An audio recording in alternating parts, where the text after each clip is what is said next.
It's here, so the script's here. So welcome. I have a script to read with certain dramatic flair, and I have a comment to make. And so welcome. This is the May meeting of the Waterfront Parks and Environment Committee. We have a hybrid policy that can be found on our website. Board members are expected to attend meetings in person unless they have a disability or an extraordinary circumstance. Excused members and members of the public will be able to participate virtually. Members who are joining via Zoom must leave their cameras on. This meeting will be streamed live on our YouTube channel, and a transcript is being recorded. And for me, this is in some ways, I'm sorry we don't have a quorum, but this is a special meeting. Katie's going to chair the meeting.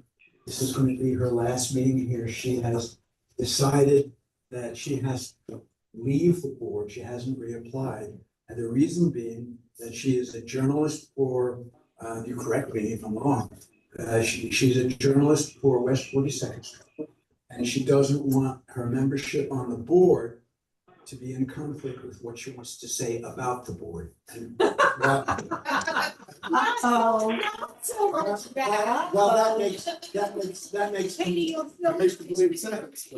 it makes complete sense. She doesn't want to find herself in a conflicted situation. And she does want to report about the goings on the board. So Because I'm very familiar with board business, having been a member of the board.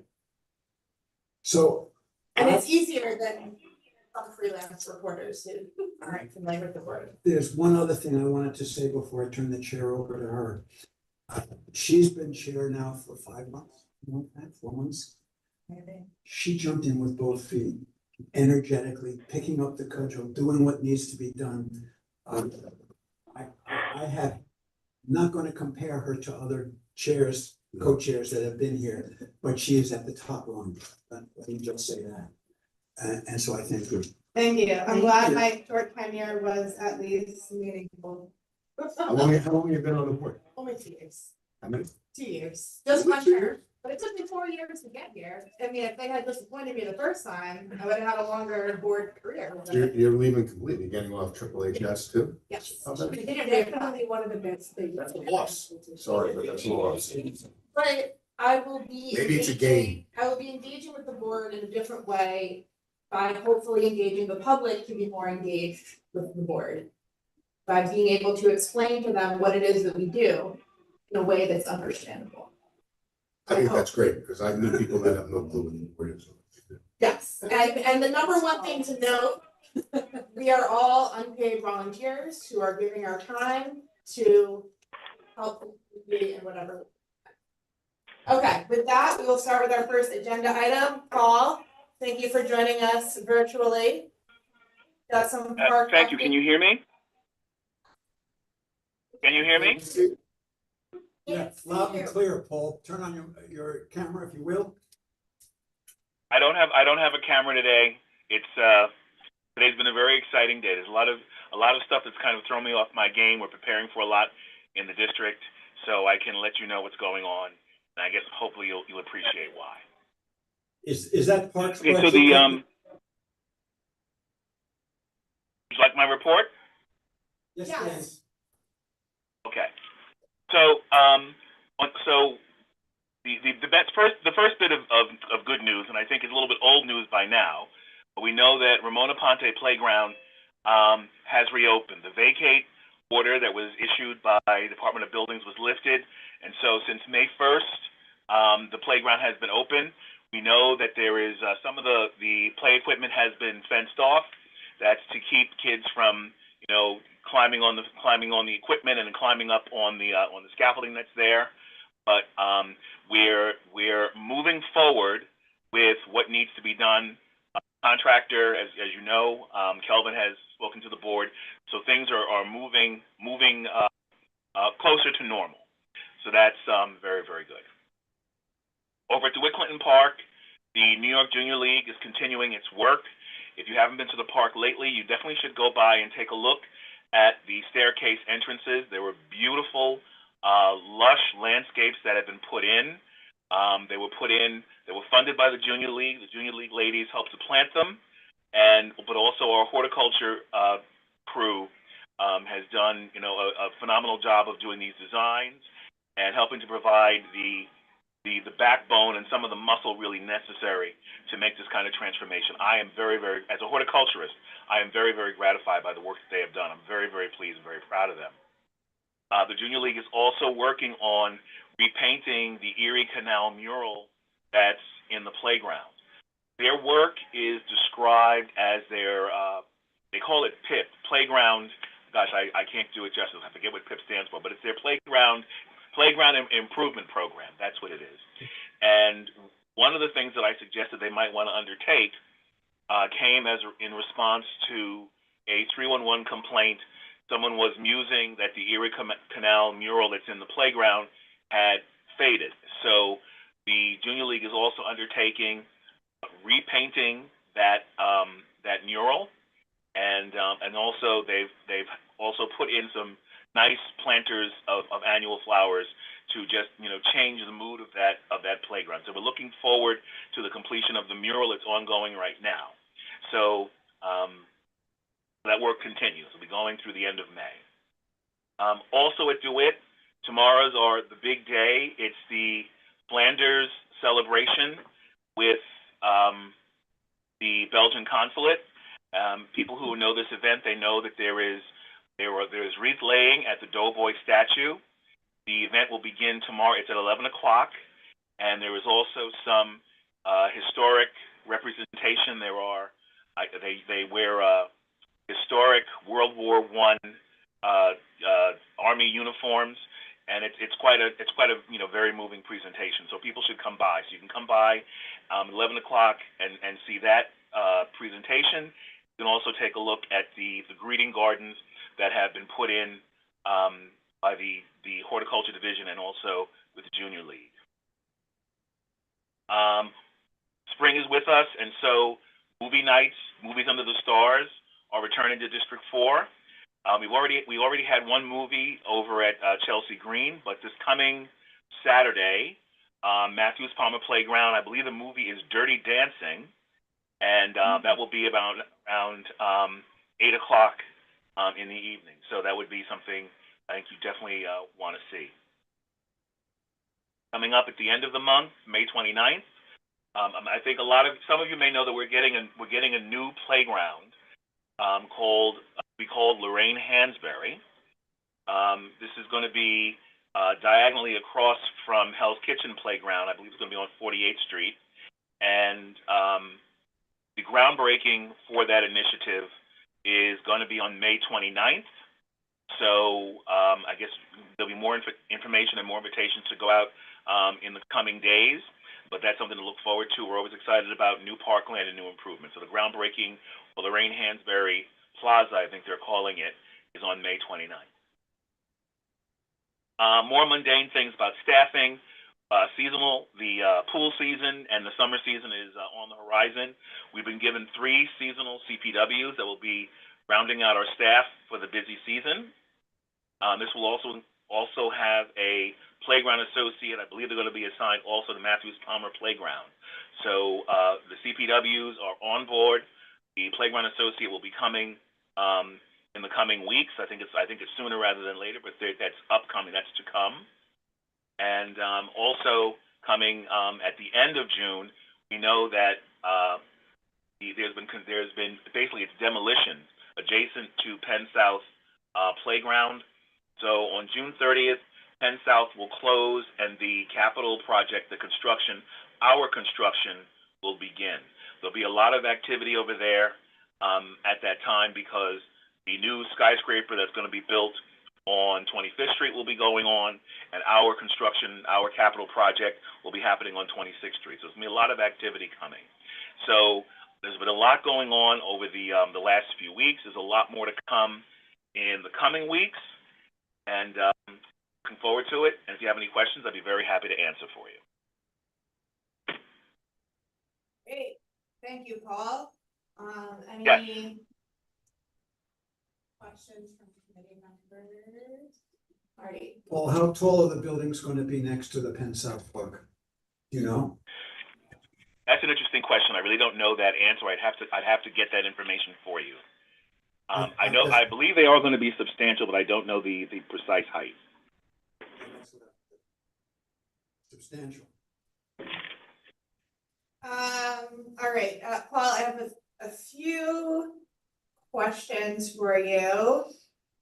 Number one, do you have the status update on the signs that were requested for Hell's Kitchen Park to keep people out of the planted areas? You know, let me just say this. I don't want to. I don't have a precise answer for you. I know that they were ordered.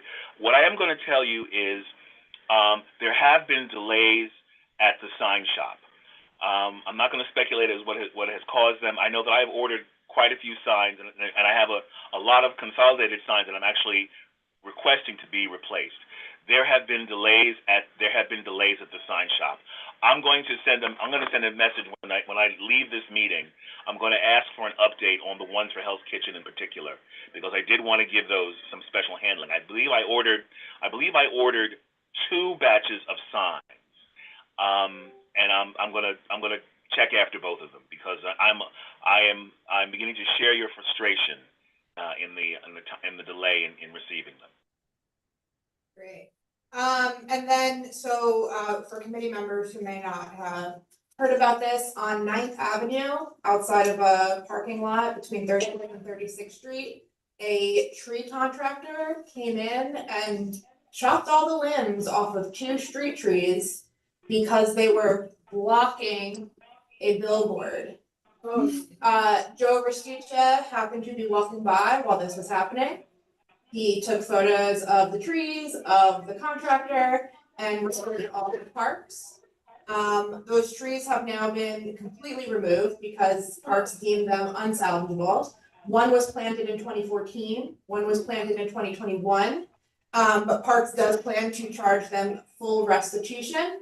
Paul, do you have any further details on that situation? I don't. I'm aware of the situation. I was discussing it with Max today. I don't have a full report on it, but I have been told that the fines are going to be significant, and rightly so. So, and I have my own opinion about, you know, when things like that happen. I've seen it on more than one occasion in various locations throughout the city for precisely that reason. So I share everybody's unhappiness about this. So the word is no final answer yet, but I know the fines are going to be significant because the trees were, as they were, you know, mature. They were of some substance. Yeah. So it's my understanding that the value of the tree is determined by the size of its trunk and how much carbon sequestration it provided. I don't know how you put dollar amounts on that, but there must be some kind of calculation. And those trees will eventually be replaced, but likely not with mature trees. But who is right? I mean, we can't replace. You know, if it's a 12-year-old tree, I mean, it's hard to put a 12-year-old tree in. But yes, you're right. It is based on the size of the tree and its value, its ecological and economic, you know, value in the community. So yes, that is correct. Yeah. So the billboard company hired the billboard company? arborists from New Jersey who probably did not know they need a permit to touch any street trees. And, you know, thankfully, someone who knows this happened to see it Right. and take photos and report it. You have to have a permit in New Jersey. You have to have a permit everywhere, any suburb, anywhere. Listen, They just do it. You know, it's all taught, life is taught. an Apple advertisement for an iPhone. Oh my God. It's stupid to find them. Make a big article out of that. You know. Oh, we did. Oh, I missed it. Oh, yeah, it was When like was it? last week. Oh, you're always the first thing I read. You're not paying attention. I'm not paying attention. Okay, thank you for that. And the final thing, you mentioned Lorraine Hansberry Plaza. Yes. I happened to be at the West 47th, 48th Street Block Association meeting last week. where Steve Simon was discussing this plaza and the groundbreaking. And we once again discussed the fence height, which are still slated to be 5-foot fences, despite this board's continued request for the fences to be the same height as the diagonally adjacent Hell's Kitchen Park. Mainly for security purposes, in that we unfortunately have, still have drug use and drug dealing happening in the neighborhoods and drug use happening in parks. And here's where the arches come in. Well, this is beyond the arches in the fact that they have not yet procured the fence. So there is time for them to procure a higher fence. Right, but they can, but the problem, if they use the arches that long ago was suggested, they can achieve the height and maintain the visual because of the wide arches, and we don't have people hurting themselves climbing over the fences because they have a ramp. Well, nobody should be climbing over the fence regardless, and I prefer there to be a potential hazardous deterrent to people climbing over a fence. Right, but the arches, yes, but we don't want to kill anybody climbing. We've had major one all the time. The arches serve a lot of purposes. Paul knows all about it. We've been talking about it for years, right, Paul? Paul, you there? I know that fence height is a great concern to the community. Yes. Okay. I mean, it solves so many problems, but it has to be tested. Yeah, so I think our biggest concern when it comes to the fence height, and I see we now have Max Goodstein from Parks has joined us. Our biggest concern with the fence height is more so the fact that this is something that we have continuously advocated for years, literal years, and no consideration seems to have been made. The decision to have these lower fences was at the whim of a commissioner who is now like 3 commissioners removed. 2 commissioners removed, whatever. It was a past administration, a past leader. So there's no reason this can't be changed. And to that point, the Penn South playground is retaining its higher fence height, thanks in part to former council member Eric Botcher. So I question, why is it that a fence in Chelsea was allowed to remain higher, but the fence in Hell's Kitchen, where we have advocated and explained our exact reasoning as to why this fence needs to be taller, particularly with the contextual nature of another park with a higher fence being right diagonally across the street, why is this not being taken into account? Why are we continually being told it's just not possible? Steve Simon's response at the meeting was, well, it already went through the design process. But we said before the design process and the approval process, we want a taller fence, we want a taller fence, we want a taller fence. So I'd really like to understand, why is it that we're now at the groundbreaking and we're still being told, sorry, you can't have a higher fence? I'm not able to answer that question. You're asking the why question, and I'm going to take the why question, back to my chief, and I will allow them to answer. Will you be good enough to report to us about that next month? It needs to be before next month. They're doing a groundbreaking May 29th. They got to figure this out now. But I believe Max was going to say something. Yeah, Katie, are you guys going to write a letter about this? Yes. All right, fantastic. We're going to send an administrative letter because we've written numerous letters about this exact issue. We are going to send an admin letter to the Parks Department attaching all of our previous letters from years past. And we will also be copying the Department of Environmental Protection. whose land this is, and there's currently a 12-foot fence there. I would like to think that DEP may have some thoughts about the fence height. And if that's what it takes, that's what it takes. Because realistically, we are trying to prevent parks from having a problem in the future of installing a lower fence, and then there being issues with trespassing, drug use, and other issues that we've had in this neighborhood, and then having to go back and figure out how to improve this fence or update the fence. If you do the fence correctly the first time, following the guidance of the community, it will be better for everyone. Yay! So that's all I'll say on that, but Jesse did confirm that we can do the admin letter and there's no issue CCing DEP on this letter. I would also like to copy our new council member Carl Wilson as well to help advocate for this Hell's Kitchen open space. Great, Katie, this is, I mean, you know my response to this. This is exactly what community boards are for. So please, if this is how you guys feel, write the letter to whoever you feel is necessary. We will respond to it officially. This is not gonna make you guys feel any better, I know, but if you talk to CB6, I think I may have brought this up before, at Bellevue South Park, across from First Avenue and the men's intake shelter and all the hospitals over there, Bellevue South was one of our worst parks in the city before we did a renovation there. And we had a higher fence there as well. As part of this new renovation, we did lower the fence there to about 4.5 to 5 feet in some places. The same concerns are brought up by CB6. And quite frankly, we've not seen the issues we thought we were going to see by lowering the fence, or the community thought we were going to see. But please talk to them about their experience with this lower fence. We find that once we renovate these parks, these nefarious uses are not as visible as we thought or as other people have thought. But I know does not make you feel any better. Please write the letter. We will respond to it.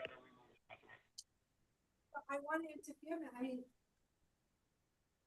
Chelsea Green wanted the higher fence too. I mean, we haven't had a whole bunch of problems, but we have had problems, and the Parks Department seems to keep repeating the same thing. We from the day of design, we wanted a 6-foot, 7-foot fence, and we've been complaining about it regularly, you know that. Fortunately, we haven't had a lot of horrible instances, but I don't think we should have to wait for the one horrible incident before we make it right. And you guys got very lucky at Penn South, and you had an existing 7-foot fence there. The issue with the fence that's existing at Hansberry is that it's chain link, and we wouldn't keep that in the new design, so we have to replace it with our standard steel fence. But at Penn South, it was really lucky that it was an existing 7-foot steel, and the metal was in really good condition, so we could keep it there. But please write the letter. This is the time to do it. Like Katie said, the park is not built yet. It is bid out, but it's not built. So this is the time to write that letter. I just want to confirm, because Penn South already had a higher fence, you can keep that fence, but are you also going to be adding any new fencing that matches that height, or is the old fence being retained entirely? Exactly, the latter. So the old fence is being retained entirely.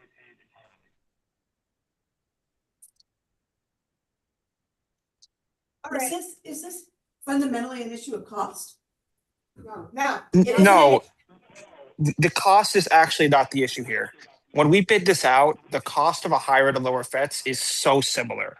It's really the labor that costs as much. The extra material cost is almost negligible. But what is not negligible is our agency's stance on this with how we feel about this. But, you know, our policy is shaped by community boards. So please write that letter again. Get an answer to the letters you wrote? I'm not sure. Leslie? Hi, guys. I wouldn't usually chime in. I'm actually online just to hear the next presentation. We have written, as Katie said, Katie, you did, that was fantastic.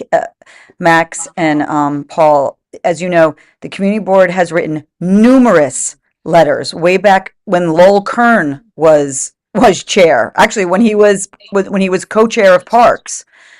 We have written letter after letter after letter, and just to put on the record, this was a Commissioner Silver idea or philosophy way back when he was Commissioner of Parks, that he thought a lower fence would be more welcoming. It's it's very arbitrary. There's nothing based in any data or fact or anything. And when we saw problems, that's when we said, you know what, maybe this isn't good. So Max, and I think you know this because you and I have talked offline about this as well. This is purely a decision, right? This is a philosophy. This has nothing to do with costs. It has nothing to do with labor. It has nothing to do with, logistics. This is literally someone saying yes or no. So when I understand when you say that community boards shape this, we have been writing so many letters about this, talking offline. So just FYI, and if I go to the event tomorrow, I'll talk to Commissioner to Trish about it tomorrow as well. No, I mean, listen, this is the advocacy. I mean, God forbid that we do not listen to your letter again, or not. I'm sorry, that we do not listen. I mean, that's basically what we're doing, right? We're not really taking that input. If we don't take that input and we do build this fence as a lower fence, you have it on record that you guys sent us multiple letters and we did not listen. I mean, it's all on the record then. You could tell it to Carl, you could tell it to the mayor.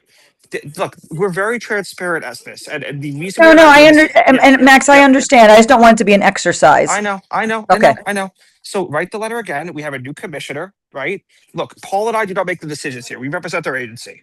So write the letter, have your dismay basically brought out again. The last time you guys wrote the letter, we responded by taking off the top rail to make it more intimidating on top. That's how the last commissioner handled this. And I think we told you guys that as well. I know that did not satisfy you, but that's why we responded to the last letter. Write this letter again, talk about how you submitted all the other letters, attach the other letters, show you guys have a history doing this, talk about Penn South. The more people you have on board, the more proof, the better our responses.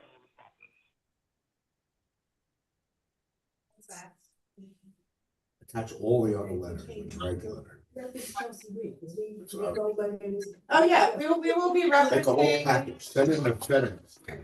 it is concerning because that new apartment building will have a segment of apartments set aside for formerly homeless individuals. And with the current guidance, individuals with a high level of need and a high level of service need are being placed in mixed income buildings. Absolutely. So what's gonna happen when you have someone with severe mental illness and there's no on-site services and they're living in that building and they wanna go hang out in that park after hours? We are trying to prevent an issue from ever happening, but instead we have to sit here and wait to be proved correct for something to happen. And that is really unfortunate because the role of the community board is to inform city agencies about the lived experience in the community, and we are not being listened to. So we will write that letter, we will copy DEP, and we will copy Carl Wilson to ensure that our position on this is very clear. Okay, I think. Are we the only community board doing complaining about this? Are any other community boards complaining about fence heights outside of the CB6 Bellevue South Park? I mean, this is New York. People complain about everything. I mean, sure. But like it depends on the site context. But yeah, this is not the only community board we hear this from. I mean, I think the biggest thing with the site context is the fact that we have a park diagonally across the street with higher fences. Yes. So if we're talking about context, contextually, all the parks in the area have tall fences. Matthews Palmer is like 12-foot fence. Okay, well, that is all I have for parks. Are there any other? Oh, we do have one other thing. And I believe. I don't think Matthews. I will check the height of Matthews Palmer. I don't think it's 12 foot. Well, it's taller than Hell's Kitchen Park. It is definitely taller than Hell's Kitchen. I'll take a look at it. I'll take a look. They vary. I'll take a look. I'm just saying, no fence in CB4 should be shorter than Hell's Kitchen Park. Which is what. Right, and Katie, just to give you a primer, Katie. I mean, we will be we're going to have a committee input meeting soon for McCaffrey Park. So please bring this up if this is important to you guys as well. Because remember that park has an existing fence along 43rd Street. And it had a NYPD officer stationed at it to deal with issues, and NYPD was actually the ones responsible for closing the park. So that they could remove people from the park because parks maintenance workers were unable to. So clearly that park 100% needs to retain the existing fence height. Okay, and the one last thing, you might, I don't know, Sally, if you know about this, the board did receive some, concerns about Chelsea Green Park, from a resident about amplified sound and the sound transmission. And I think she may be on the call. Catherine, if you're here, can you raise your hand? And Janine, can you bring her over?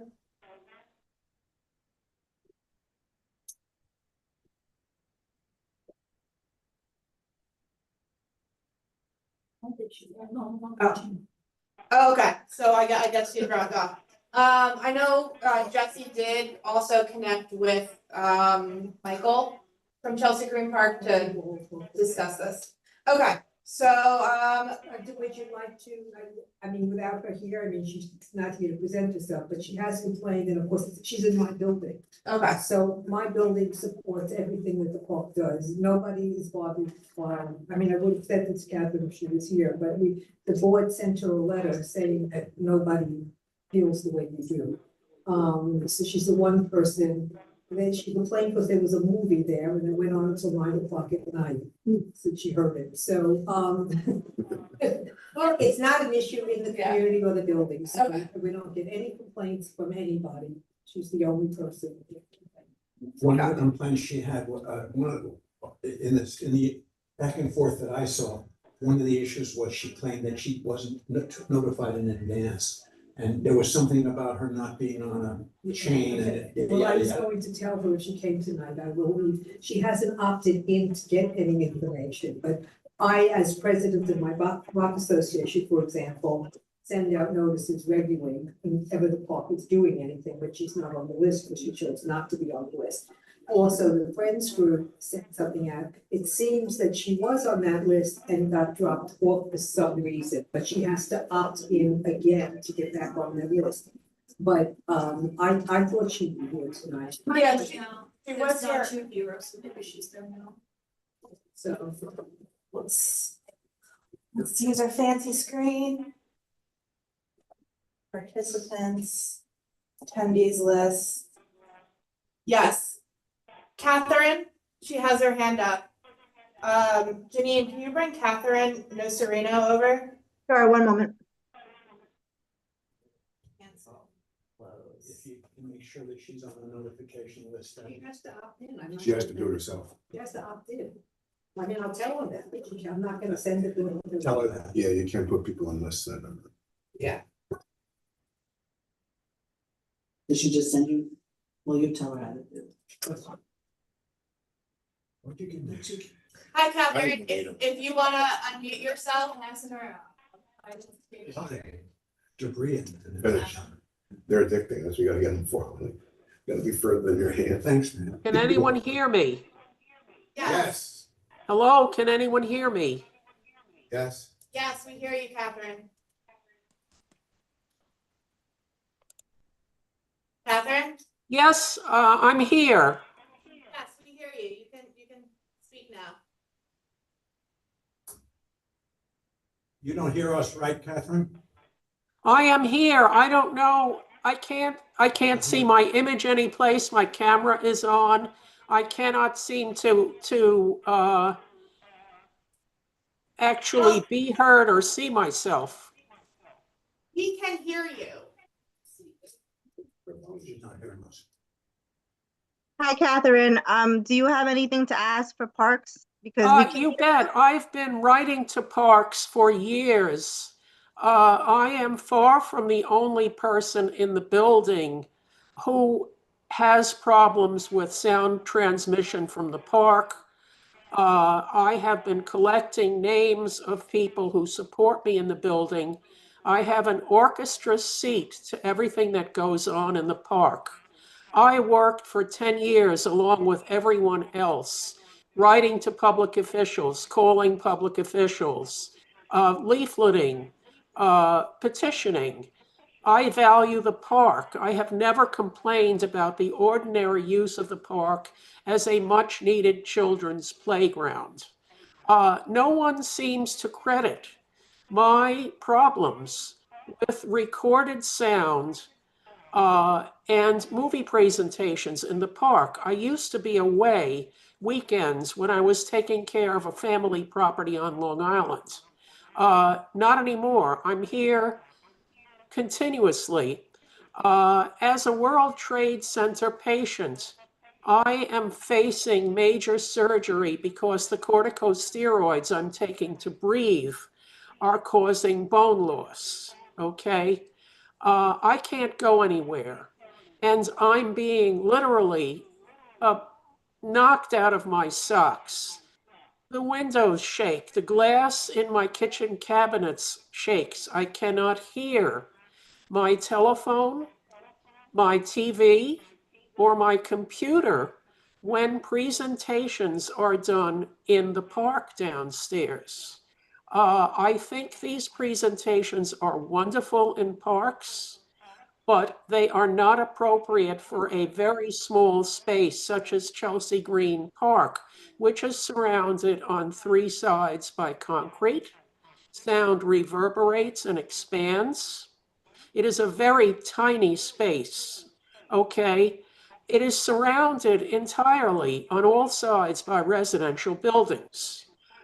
This is not the case in a venue such as Bryant Park, Central Park, Prospect Park. These are perfect venues for screenings and live performances, not Chelsea Green. Chelsea Green is totally inappropriate for this use. I value this use. I value the existence of Chelsea Green as a much needed playground for kids. I have never, ever complained about the children's playground.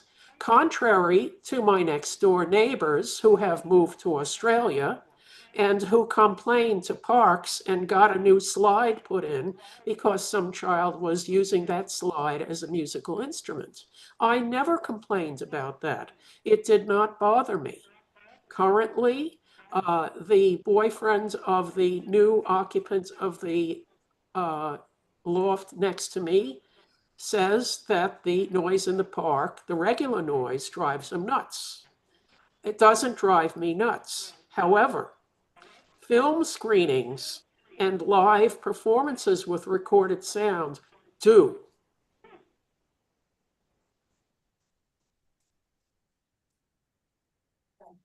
Well, let me, if I may, so I'm gonna make a note of that.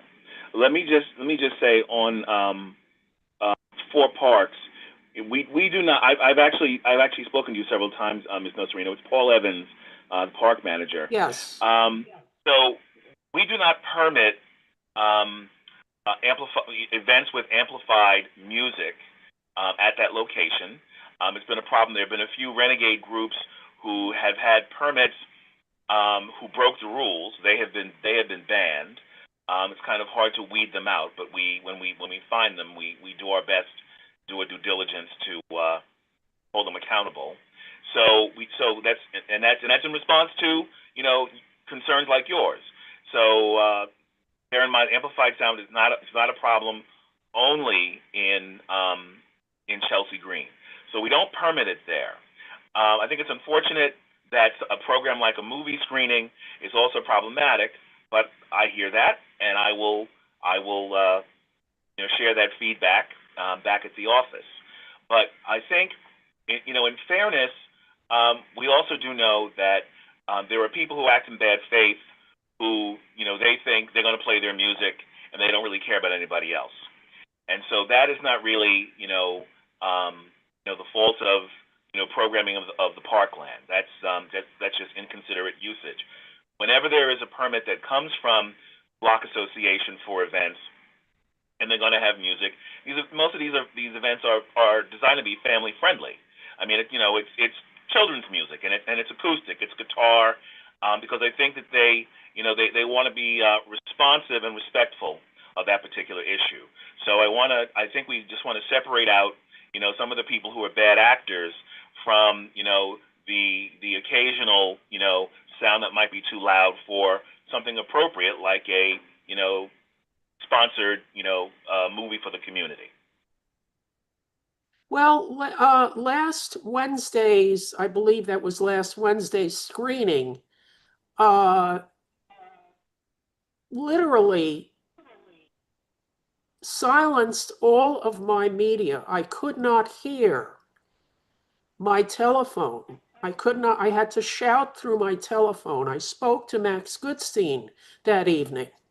Okay, so he knows exactly what I'm going through, and he may have heard the din in the background.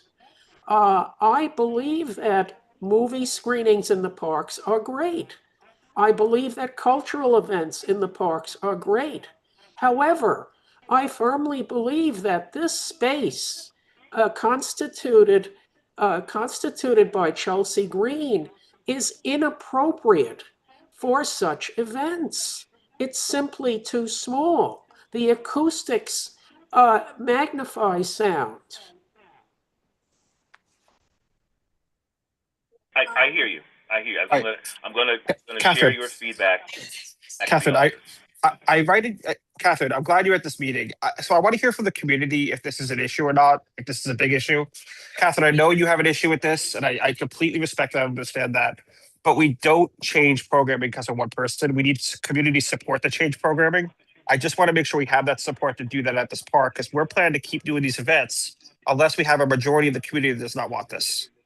My health is too frail for me to start doing community organization. You don't have to do that, Catherine. Degree, Catherine, my major was community organization, but I cannot physically do that anymore. All right, Catherine, you're at the community board. This meeting's going to be recorded on YouTube. All right, there are people sitting in this room right now who can discuss this as well. It's out in the open now. If you ever want to bring this up with anyone, refer them to this YouTube video, refer them to the community board. But this is the venue to bring this up at, so we can get community support for this and potentially change how we use this site. Max, we have a speaker here who wants to join in. Great. Hi, Max. Hi, Catherine. This is Sally Greenspan. I'm a member of this committee. And I know you've been complaining about this because I've been on the email chains in the building. So before I came to the meeting tonight, I talked to the president of the co-op, that's DOL, to see if anybody else in the building, I spoke to two people. I spoke to Michael Walsh, who's the president of the Friends Group, and I spoke to Dale, who's president of our co-op, to see if anybody else has complained about the noise levels during any events in the park. And both told me unequivocally that nobody else has complained but you. Now I live there too, and I live over the park, and I'm not deeply disturbed by the noise. I find it actually joyful because people are having such a great time. We also don't, and if you remember also, Catherine, because you've been there as long as I have, when we planned for this park, we actually have a stage there. Which was approved by the community and our building and everybody involved in the building process, because we knew we were going to have events there. We don't have amplified music there. The Friends Group is very careful. I mean, in the very beginning, I think there may have been one or two occasions where the music was amplified and we put a stop to it immediately because people did complain about that. Now we may have a guitar, or a little trio playing, but the music always ends early. I mean, it's never like past 7 or 8 o'clock at night. It only happens a couple of times a year. And we have 1 or 2 movies a year that are over by 9 o'clock. Notification is sent out via the Friends Group and our block association about all of the events. And, we would hope that people, if it really is so disturbing to you, that just maybe you go visit a friend that night if you don't want to be in the building when those occasions occur. There just aren't that many of them. I mean, we're having a Saturday afternoon event, which is the tea event. There'll be a street fair. There's a whole thing going on. The community's thrilled and excited about it. Hundreds of people show up. But if it's difficult for you to be around, then maybe you want to go see a friend or something. I don't know, but I do have confirmation from the 2 presidents that they have gotten absolutely no complaints from anybody but you. You hit And the again, I live there. You hit the- you hit the- Yeah, we have a. Can anyone hear me? Yes. Hold on, Catherine, she's A got. letter came from the board president saying we weren't going to support that because nobody's complained. I don't know what Michael Walsh has done, but I know he's told me that nobody has complained. Everybody just looks forward to it. Notification, advance notification. Excuse me? They talk about advance She notification. has to I opt just in. said that I sent it out. Yeah, you- So, Just say. Catherine, it sounds like, you may no longer be subscribed to emails from the Friends of Chelsea Green Park to get advance notification of events. So perhaps you wanna re-sign up for those emails, so you at least have a heads up. But other than that, we will continue to monitor this situation. And if we do start hearing more complaints about this, we'll put it on the agenda again and reach out to you. And Catherine, you can also sign up to the block association emails, because the same notification goes out in all the block association emails to everybody that's on the list. So you can opt into that and you'll receive the notifications that way also. If she's not receiving any of these. how does- Yes, hi, can I interject? Okay, Go ahead. I've been getting support from other people in the building. Despite the fact that they may live on the opposite side of the building, they may live on the south side, whereas I live on the north side, and they may live higher in the building, despite the fact that I live on two, they are supporting me in my position that there should be no film screenings in this park and no live performances in this park. I attended all of the planning meetings prior to the construction of this park, which everyone knows. My name is on the meeting transcripts, all of them. The community's overwhelming wish was for soundproofing for this space prior to its construction. The community's wishes included soundproofing. Our wishes were not honored for whatever reason. No soundproofing was ever installed. We also asked for a taller fence. This was not given to us. The fact that there is no soundproofing countermands the wishes prior to the construction of the park expressed via votes from the entire community. This community is largely residential because the city encouraged residential development via the J51 program and other initiatives. So you are doing this in a solidly residential area. I am pleading with you for empathy. We have someone running the country with apparently no sense of empathy, okay? I am pleading with empathy from this body. I would ask you, the neighbors that you reference who feel similarly to you, please ask them to email the co-op president. And, then we can, if we see that there are more people, then we can discuss this further. But until we get, confirmation from and hear from those other people, we're gonna have to, hold on this for now. So when you do talk to your neighbors, if they feel similarly to you, have them reach out to the co-op president, the Friends of Chelsea Green Park. And when we get that information, we will put this on the agenda at a future meeting, okay? And So Catherine? what are you asking me to do? Are you asking me to have these people who support me write to Dale Riedel, who is the president of our co-op? Yes. Yes, that is what we are asking. All right, I will do so. Again, I am facing major surgery.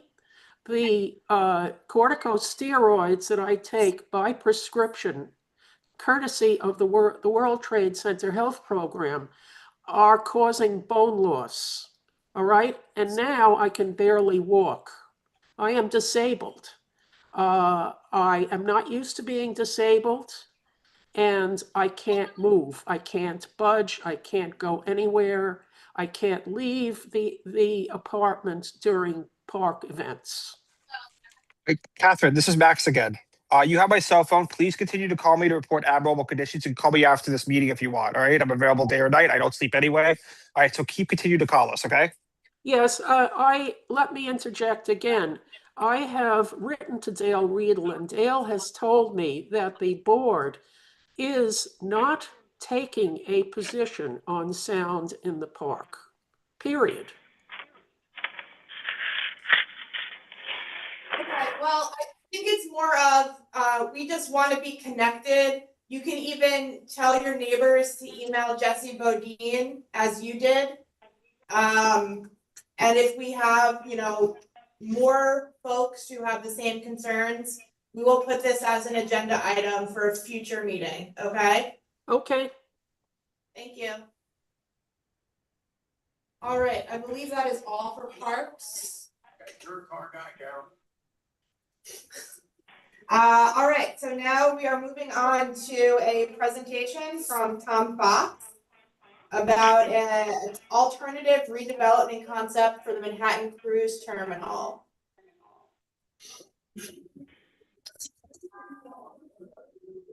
And Tom, I believe you have a presentation. Janine, are you going to be putting those slides up? No, Todd said he was going to be presenting everything. Tom, can you unmute?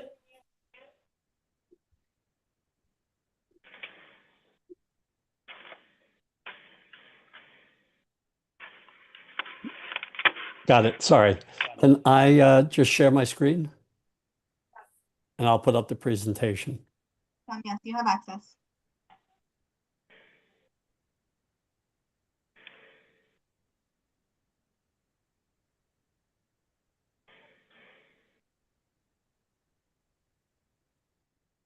Just call me again. I see them. Tom, can you, Yeah. before you start your presentation, can you just quickly Yes. introduce yourself?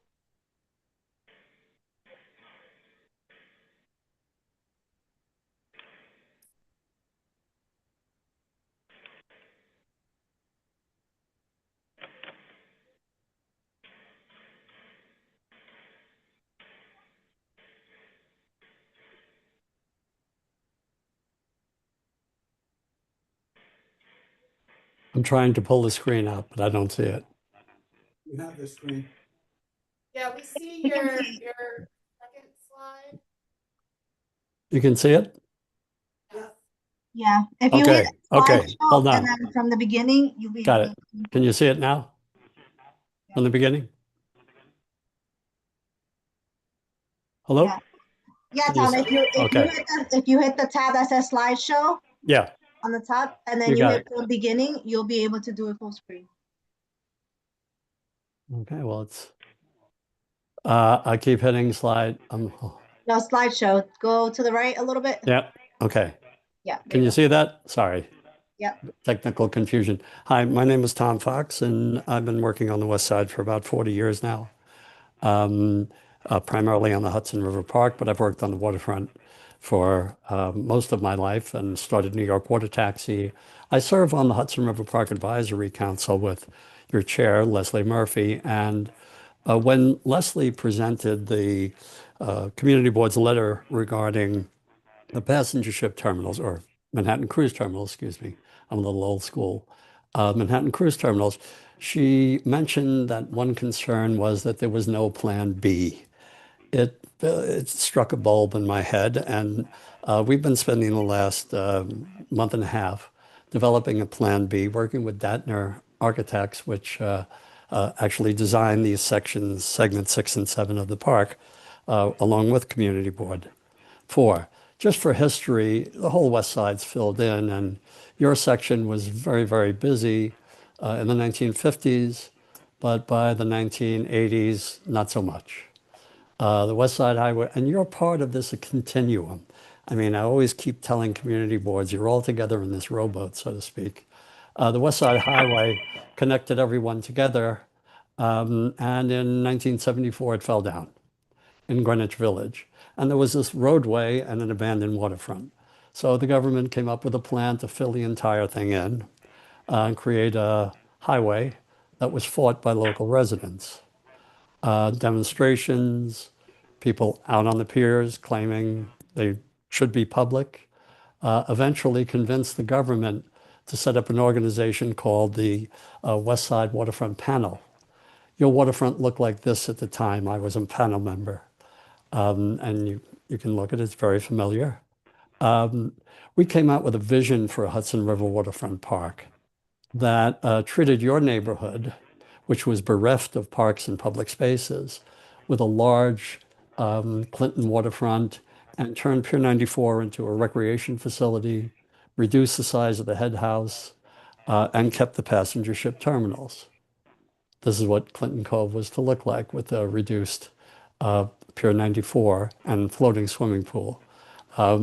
This was the view we saw underneath the passenger ship terminals. I was again appointed to the Hudson River Park Conservancy, and we came up with a plan for a waterfront park. And the neighborhood, your park in Clinton, got bigger. We took out the entire head house at Pier 94, took the rooftop of Pier 92, and it was all to be commercial, public recreation, something like Chelsea Piers maybe. But Giuliani at the time said, we want to take the passenger ship terminals out of the park. And you see that little excerpt? They took the Piers 92 and 94 out of the park as well. So when the legislation was passed, Pier 94 was turned into a trade show exhibit station center. And we've since gotten a small Clinton Cove Park. Pier 94 has since been completed. But this is what we're looking at on the waterfront. Like, I'm a park guy. And this is a tremendous opportunity to create a real vision for the waterfront that doesn't fill in the waterfront. So Datner is going to show you what we came up with as a proposal for a Plan B, just to give folks an option. I'm doing the same thing at the Brooklyn Marine Terminal. We're trying to prevent high-rise residential towers from turning Red Hook into Williamsburg and Greenpoint by converting the Brooklyn Marine Terminal. And we've developed a maritime plan that's a Plan B, if you will, for the EIS. Hopefully, what you're about to see is the beginning of a Plan B. It's just the beginning, and it needs to be nurtured and changed, but it's just a thought. And I'll turn it over right now to Daniel from Datner Associates. Daniel, are you on the line? Janine can bring you over. Daniel Huberger is a partner at Datner and has been working on this section of the waterfront for the last 40 years as well. Over. Daniel, can you accept? Okay.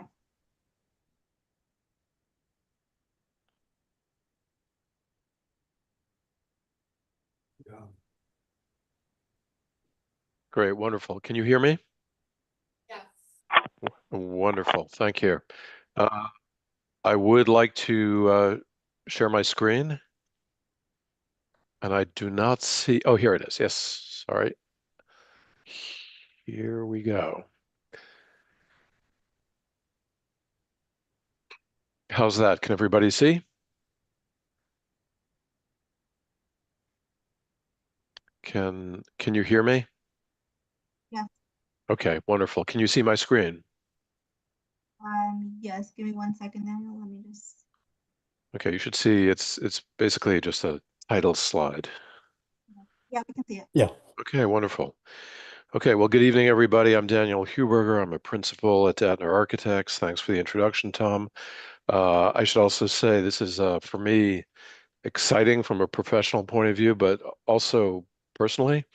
I was one of the lead designers on segments 6 and 7, and that was in the fall or summer of 2001.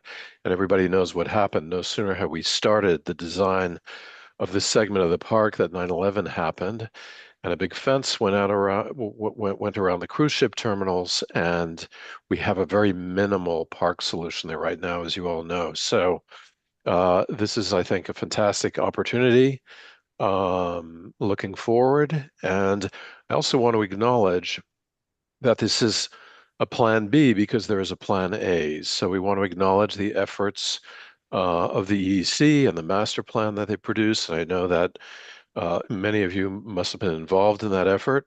A lot of good thinking, but we think that there is some room for improvement, and that's what we would like to talk about today.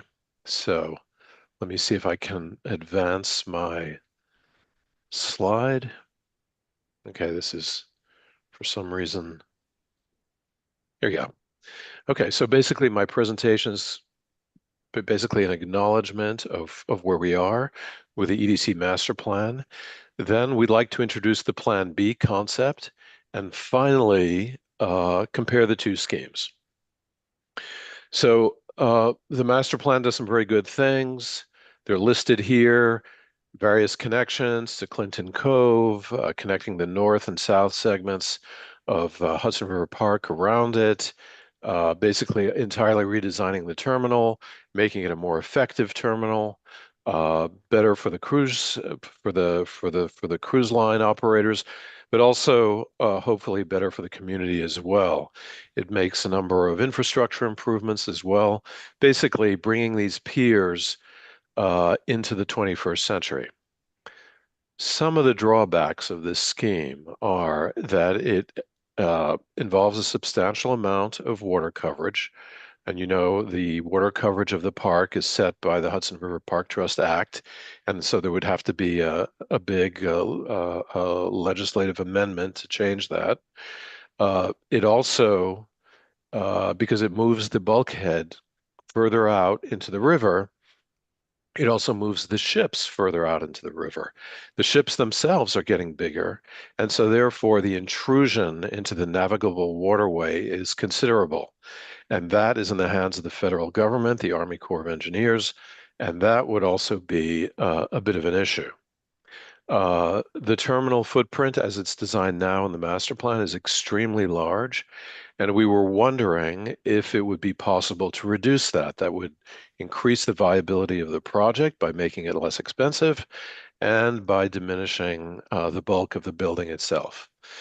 We also looked at some of the green spaces that are proposed by this scheme, and although it's wonderful that they are increasing green spaces, we question how accessible some of these are going to be. There are a lot of setbacks in the building, a lot of terraces. They are indeed green, but due to operational requirements and security requirements, we question a little bit how accessible some of those would be. So basically, great start, and this is a concept level design just like ours is. But we have some ideas that we think modify this plan and make it somewhat better. So we did look at some other cruise ship terminals around the world to see what people were doing, and to make sure that some of our ideas, namely to make this a thinner and smaller building, were viable. And in fact, they are. We found plenty of precedents for that. So here, in a nutshell, is what we're thinking of. So the left-hand diagram shows the current state of affairs. And we thought, okay, take all of this away, rebuild the two piers, just like in the master plan, and extend the bulkhead out minimally towards the west so that effectively we have the same amount of water coverage as exists there today. So no change in the amount of water coverage. Of course, we have one less pier, but we're replacing that area essentially by bringing out the upland a little bit. And then finally, unlike the master plan, what we're proposing is to do a much thinner building which creates the amount of sunlight exposure you can get on the ground. And in order to make up for the loss of space, we are putting that back on the piers.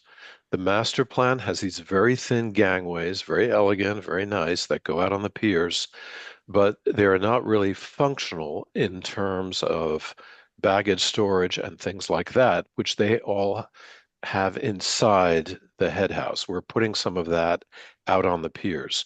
And because the piers have to be there so that the boats can moor and they can do provisioning, it doesn't affect the water coverage. It affects the volume on the pier, basically turning these piers almost into what they are today as two-level structures serving the ships. And here, very conceptually, is a rendering of what this might look at, from a bird's eye view. If you're looking out over the river, you see this long, narrow building. It's elevated, it's on stilts, so that as you're coming down the view corridors at 51st and 49th Street, you'll be able to see the river. You'll be looking right under the building and see the river, which the master plan does as well, and that was our inspiration. However, the master plan building is very, very deep. It's up to 300 feet deep in some places, and ours is about a third of that. So you'll see a lot of daylight through this building. You can see there are going to be 3 berths, 2 potentially for these very, very large cruise ships, of which now some are built. And there is a potential for them to be coming to these docks. All the way on the left-hand side on the right-hand side, to the right of the right-hand cruise ship, you see a structure parallel to the pier going out into the water. That is a new parking garage. So unlike the situation now where cars are parking on top of the piers, people who are arriving by car, leaving their car there, are going to park in that building. All the way on the extreme right of this picture, if you see down by 9A, you'll see what looks like a bridge structure. This is not a design. This is very, very schematic. That is the new bridge that connects to Clinton Cove Park. Another difference with our scheme is that the rooftops are occupiable and useful, and they will be divided between uses for the cruise terminal itself as natural habitat and for the public. They will be accessible from the park level, from the ground level, through stairs and elevators. And these are, as city parks go, substantial green spaces. And here, if you sort of cut through the building in section, this is what you would see. Obviously, you see there's somewhat of a nautical reference here, but it's also very functional. Where a more typical cruise ship building in a place like Miami might be 1 or 2 stories. Because we're in Manhattan, we go vertical with a park all the way at the top and this slightly tapered shape to let as much light onto the ground floor as possible. For scale, you can see a cruise ship on the side, and in the distance, you can see the bridge to Clinton Cove Park. There's no change to where the edge of Route 9A is. That will stay exactly where it is now. But you can see there is a dashed line that shows where the existing bulkhead is, and we would be extending that bulkhead with a platform on piles over the water about 100 feet. And the reason we're extending that is so that the Hudson River Park Esplanade can wind its way around, can flow around the head house, and you can join it either on the southern end or the northern end, or as you can see from these crosswalks in this diagram, at 52nd Street, at 49th Street, and at 46th Street. We've eliminated the park from the side of 9A. It's returned to what we think is its proper place, which is along the bulkhead, along the riverfront. We've done a layout for cars and buses. We've kept the same number of cars and buses that exist in the master plan, so the same kind of transportation capacity. and actually improved it ever so slightly. And if you were in the park, this is what you'd see. So you have, the standard park railing, the standard park esplanade, meaning about 20 feet wide. There's a green buffer zone on the other side, separating the pedestrian esplanade from a bike path, which is roughly the same dimensions, maybe slightly wider than the standard park um, bike path, with lanes going in both directions and safely separated from the pedestrians. And then further on, between that bike path and the highway, are the various drop-off areas for cars and buses and so forth. And as you can see clear under this building. Has a little bit of a belly, so it lets in as much light as possible. And for scale, you can see what one of these new modern cruise ships looks like. Very, very, very big structures.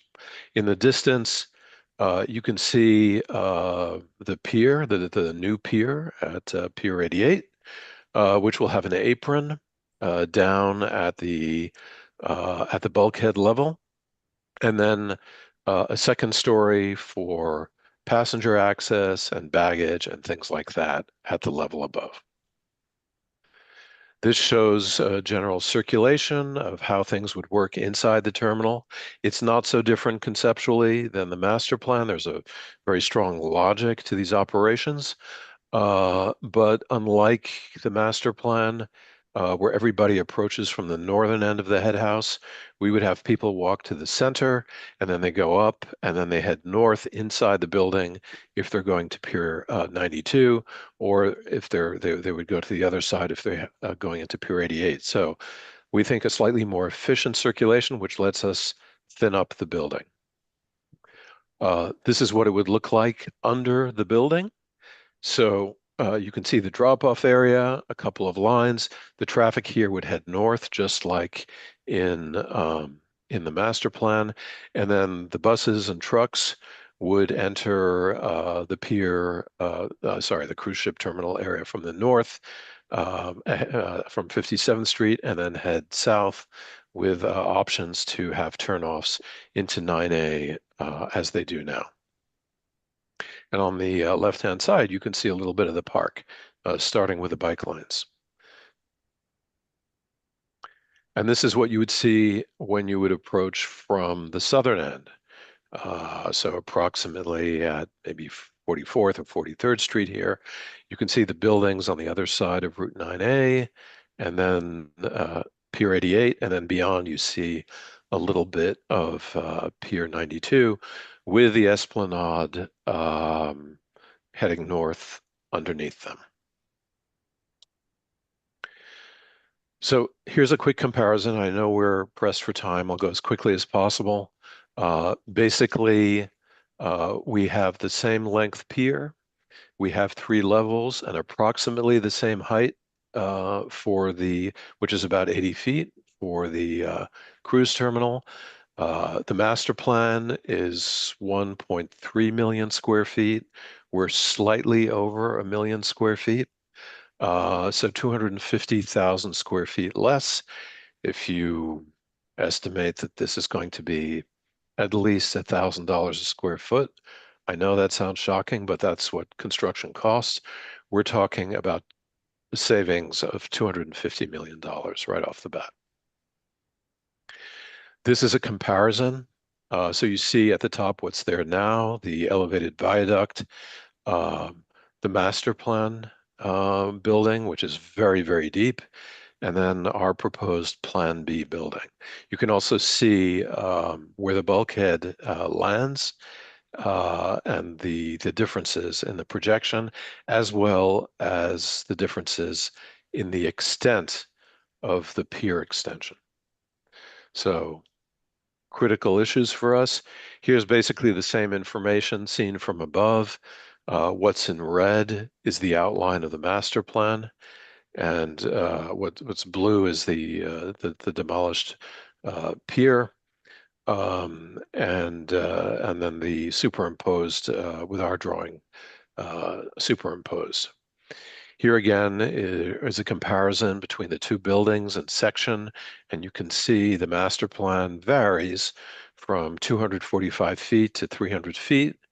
Ours is a relatively modest 125 feet, still a very wide building, but at this scale, it is, you can see the differences. Open space for the master plan, a lot of it is on terraces. And then it's divided between parkland that is along 9A directly and then at the Esplanade. And in our case, it is at the Esplanade and then on top of the cruise terminal head house building. Ground transportation area, I think we're a little pressed for time, so I won't go in detail with this, but functionally they are very comparable. And then this is a quick comparison of what is happening. And I think on the ground level, so for the master plan, you can see the park is divided along the river, along 9A, but the most important thing is to see where the building lies. And so you can see where it says building above, you can see that that portion of the park, which is along the river, is largely covered by the building.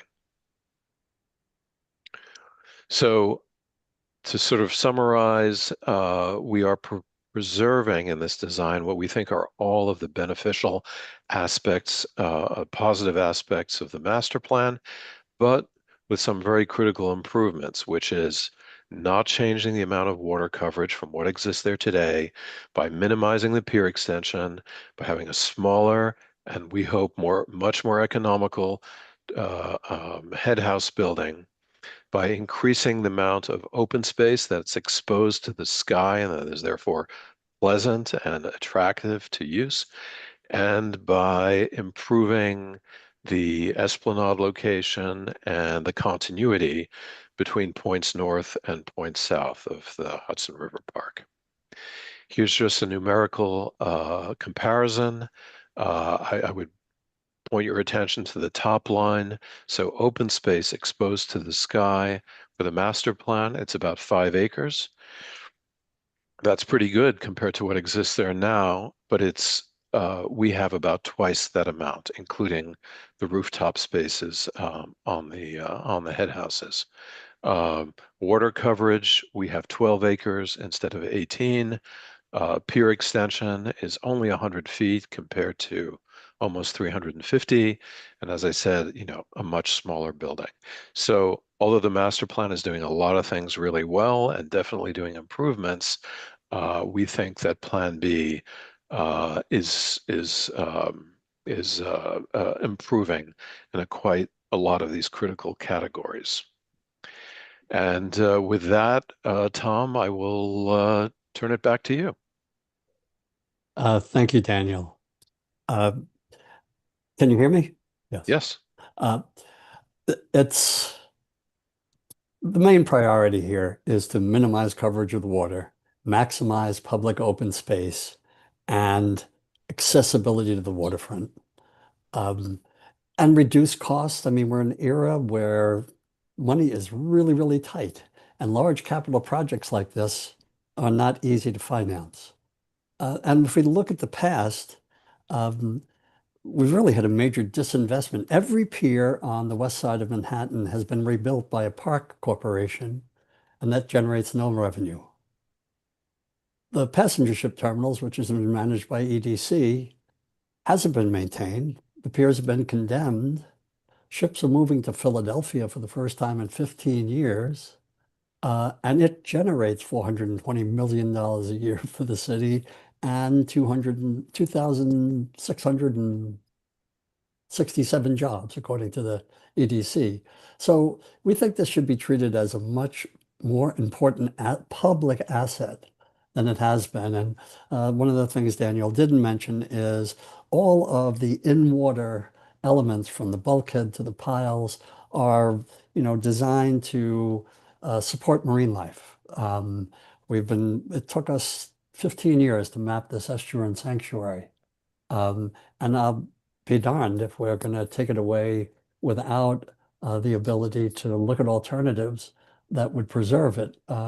It's protected by New York State DEC, so we're concerned about a number of issues as it relates to this particular project, from its size, scale, haste, to the real questions about whether you would get permits for this type of thing. If I can share my, I'll share my screen for just 1 second if you'll let me.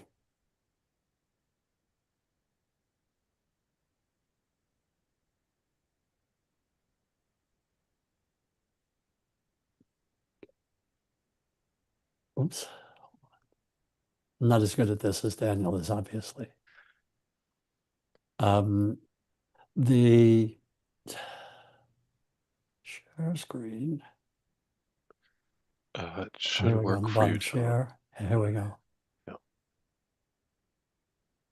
Can you see that image? Oh, view a slideshow.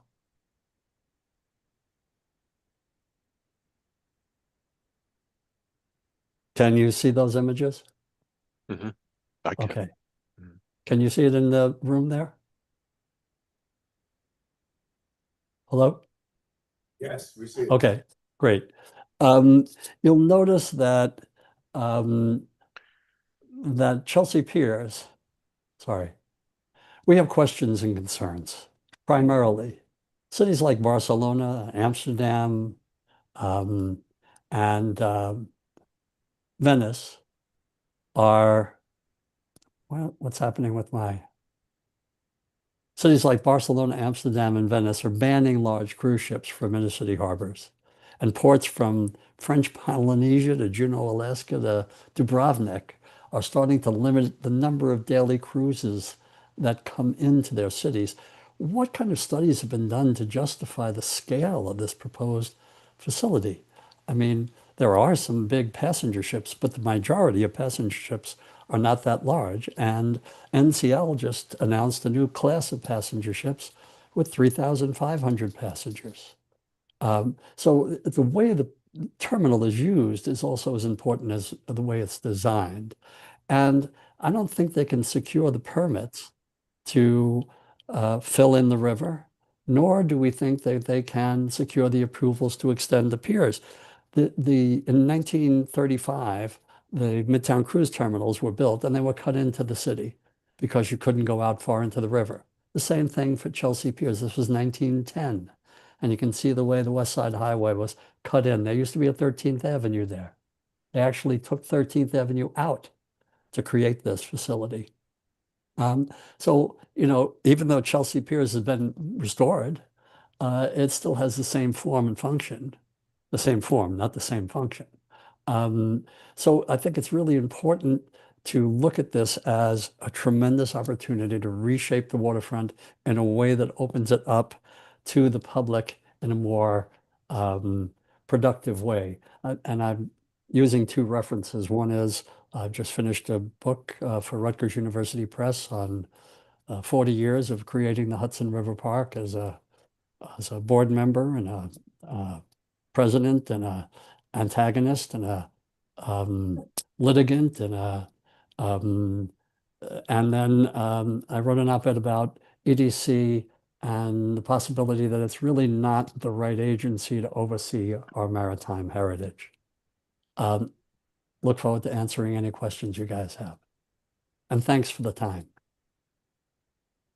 And Daniel, that was a wonderful presentation.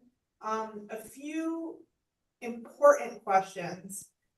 You know, one of the main catalysts for this redevelopment was the need for shore power. And so we did not note in your plan B, where would the substation for shore power be located? The same as the master plan. All of the major issues with the master plan, like electrification, would remain the same. Yeah, I should have mentioned It's just that, the building itself would change. And a lot of the in-water construction would be done with stuff like e-concrete that allows vegetation to grow and mussels, and so that it becomes an asset. The underwater property becomes an asset to the estuary as well. But it's absolutely a good point. The electrification of the piers is like a key environmental point, and both of these options, Plan A and Plan B, would would treat that exactly the same way. And then, Can I follow up on that? yeah, Does your plan permit shore power to occur earlier than the master plan? We are not in control of anything. This is the City Club of New York has been around since 1893, and we're advocates. What we're doing is trying to say there's an alternative. And you guys are doing a great, I mean, look at all the time and energy you put into the passenger ship terminals and Pier 94, where we didn't get what we wanted before that. So, you know, this is, I've always been a technical assistant, I've called myself. We provide information, and the community board, the City Club will work with you hand in hand to advocate for this. But we believe it's a better alternative plan. I've come to you first because I'm a member of the Hudson River Park Advisory Council's Executive Committee, and I want to present it to them as well. We're doing this, but I wanted to come to you first to see what you think of it and to get your thoughts on it. And like Leslie said, she was lamenting that there was no plan B. So this is our effort to contribute to the overall discussion and provide an alternative. But Tom, Potentially. as you continue to think through your version of this plan. I can't hear. I can't hear. Do you hear me better now? Yes, oh, much better. Thank you. One of the things that you might do as you continue to think about your plan is move the shore power possibility to a much earlier time. I would wish that they had electrified it when they said they would in 2023, 24. But they're in control of that particular aspect. There's no phasing in this at all. Again, this is just looking at a potential alternative physical structure that provides greater benefit to the community and less detriment to the environment. And, you know, we'll work with you all along to modify it as we go. Should you think it's acceptable to consider as a plan B? I think just to clarify, the Plan B aspect relates to the design of the terminal. Yeah. Not the construction timeline. No, nothing else, just the design of the terminal and the public space and the amount of overwater coverage it takes. Sally? Yeah, thank you, Tom, and that was a great presentation. Thank you. Because from the outset, my personal concern was the lengthening of the piers into the water, and we talked about it at the time, and I was led to believe, well, we just had to do that because the boats are so big, and I raised the question at the time, well, how many of the boats are so big? So I'm heartened that there are other people believing that we don't have to do that, that all the ships aren't that big. Because this is, I'm not an architect or a designer, but I love the idea that the piers are gonna be shorter and there's more open space and there's not as much bulk. That thing was like an airport. It is like, I don't know where it's gonna come down to, but this is a much more encouraging design that addresses things that I was personally concerned about. So thank you. Well, thank you. And the other thing is these piers don't even have to be extended at all. Because if we do a study, if EDC does a study, or if an independent group did a study, the Cruise Industry Association or whomever, about the number of ships of that scale that would be coming to this facility, the current piers, as you see, handle the docks that are the ships that are coming in there. So if we don't get these super large ships, which many cities and countries are questioning their relative environmental impact. I mean, Hell's Kitchen could use more pedestrians on the street for sure. It would be safer, and but people don't go to and from the passenger ship terminal by foot. They drive, and it's all traffic driven. So the more de minimis we can make the size of the vessels, the reduce the impact on the adjacent neighborhoods and on the public park space. And it'll still provide economic revenue for the city, but it may not be of the grandiose scale that might be inappropriate for a place like this. Can you, it was hard to see, can you talk a little bit more about the bike lane It seems Sure. like you were able to get the bike lane non-interrupted Yeah. by. With the exception of both piers 88 and 92 need truck access for supplies, equipment, that type of thing. So there would be truck access in those two locations, primarily like early in the morning when they're bringing stuff to and from the facility. But the reason we wrapped the bike train around the outside, I designed a Brooklyn Queens Greenway that was in National Geographic in 1986 when I was a Greenway guy. And we got 65 mil from the feds for that Greenway aside Route 9A, but it's too narrow. As you can see, everybody knows that. So we've widened each of the bike lanes from 6 feet to 8 feet in each direction because you can do that on the water's edge. And pulling it away from the traffic and pulling it away from and keeping it with the park really gives the water's edge a feeling of a esplanade promenade and we feel it's important to have wider bike lanes and safer bike lanes than running them along the edge of the highway.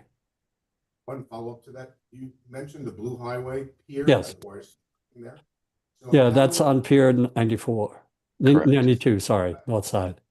How you get access, like how those drivers of those vans picking up that product. I've been working on the Blue Highway from BMT section. I'd be happy to share with the community board my presentation on a Blue Highway and the types of vehicles we see landing, or I see landing at Pier 94 would be the quad bicycles, like you see Amazon, the four-wheeled bicycles. They're already landing at Pier 76 in a demonstration project delivering Sephora cosmetics from Pier 11 and BMT, Brooklyn Marine Terminal, to Pier 76. And then they're being distributed from the middle of Central Park already down, all the way down to Greenwich Village from Pier 76. It would be something similar. There would be small bicycles with a container on the back, electrified, with a driver. But then they'd be using the bike. No, they wouldn't use the bike path. They're not allowed to use the bike path. Actually, as the Hudson River Park, my Hudson River Park Advisory Council had, we've prohibited commercial vehicles from using the bike path because of the congestion on it. And as a matter of fact, the demonstration projects that are coming from Red Hook, they have to walk their bicycles. They can't bicycle on the bicycle path till they get to 40th Street and go across the street and then drive.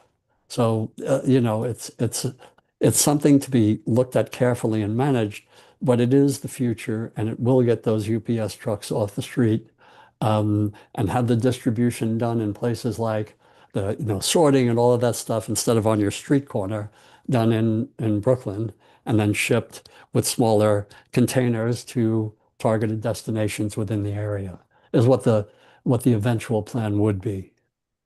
Thank you. Thank you for the presentation.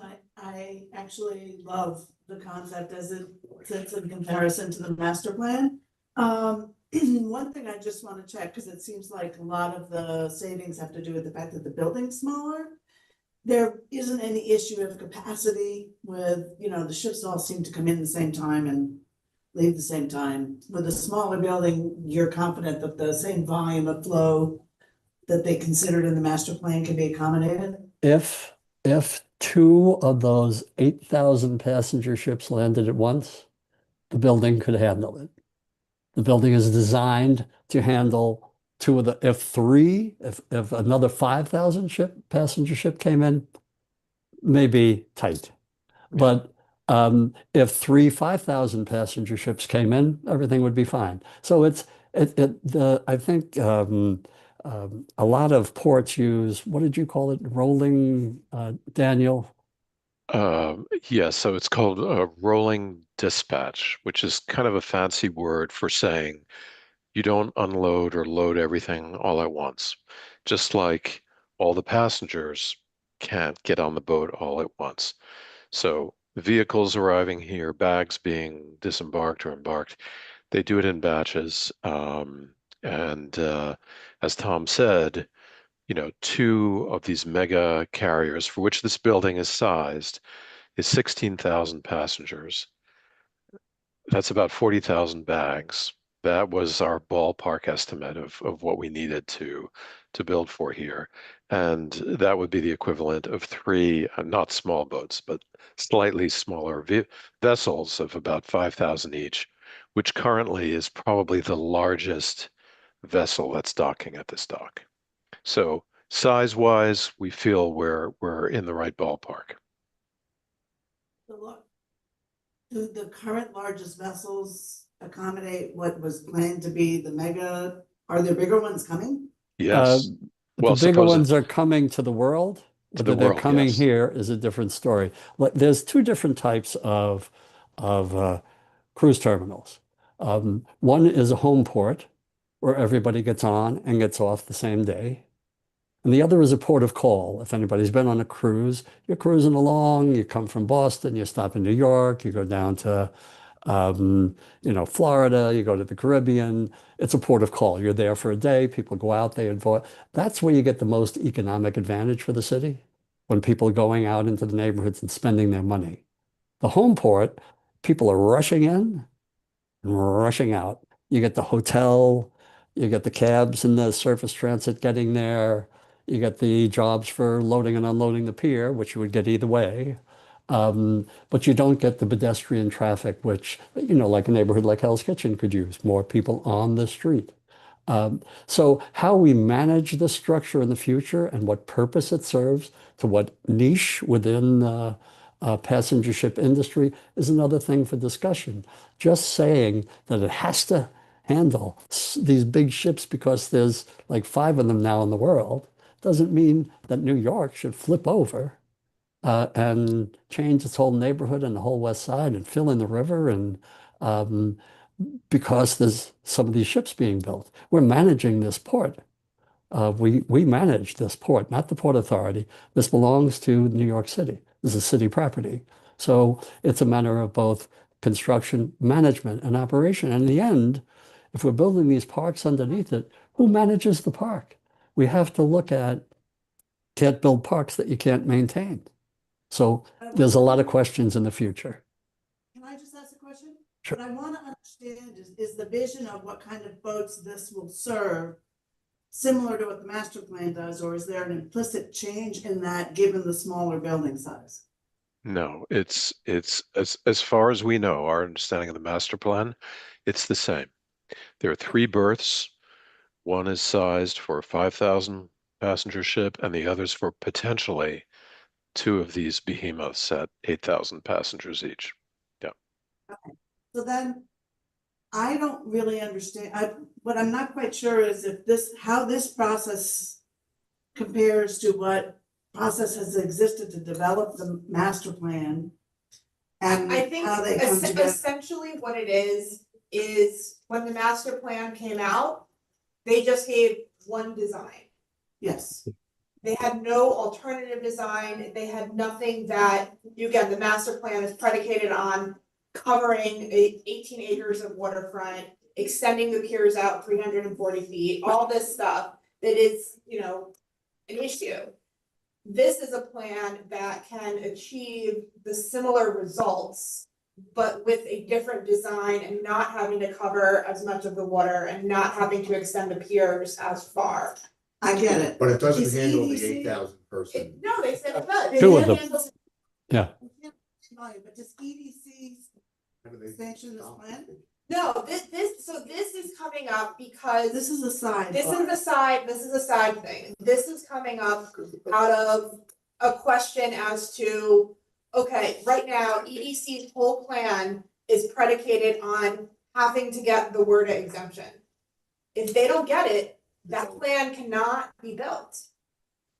Okay. Because if they can't extend the piers further into the river, then that plan is scrapped completely. So Tom created this alternative plan to and Daniel to show that there is a way to rearrange the current footprint to be better, for lack of a better. It seems Well, better. and You don't have- the big thing is they will not get a permit. Remember, the collective environmental community killed a $2.4 billion highway that was going to build 3 million square feet of Manhattan on top of it. And it took us 11 years. And it took us 15 years after that to map this as an estuarine sanctuary.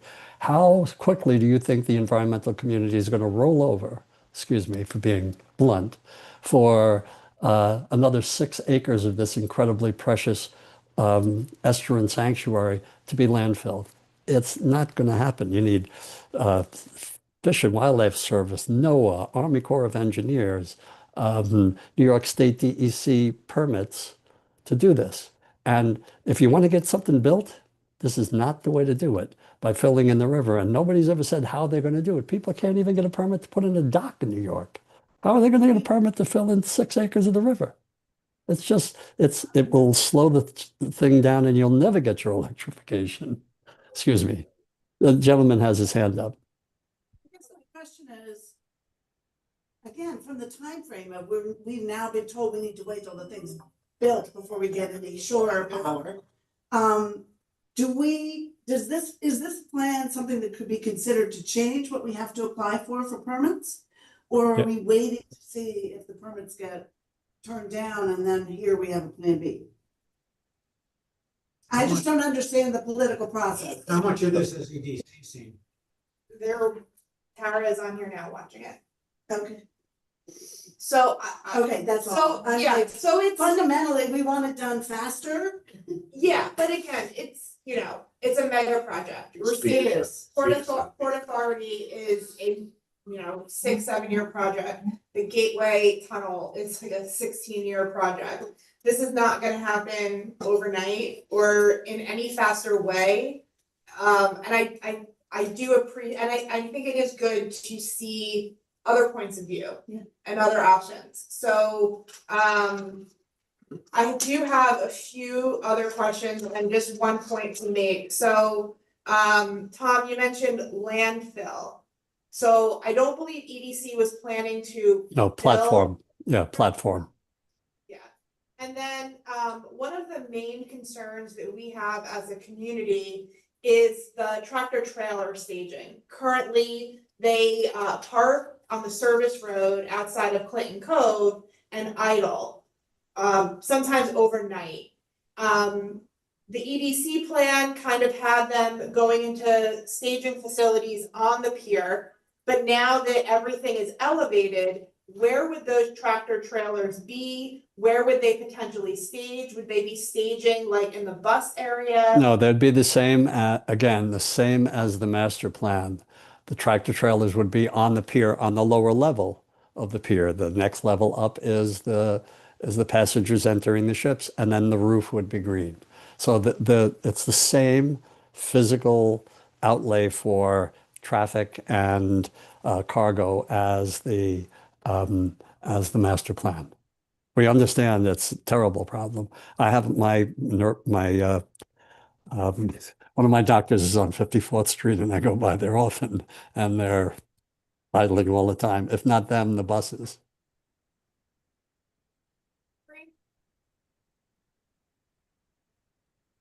Yeah, so I just had a quick question. Thank you both for the presentation. Very interesting.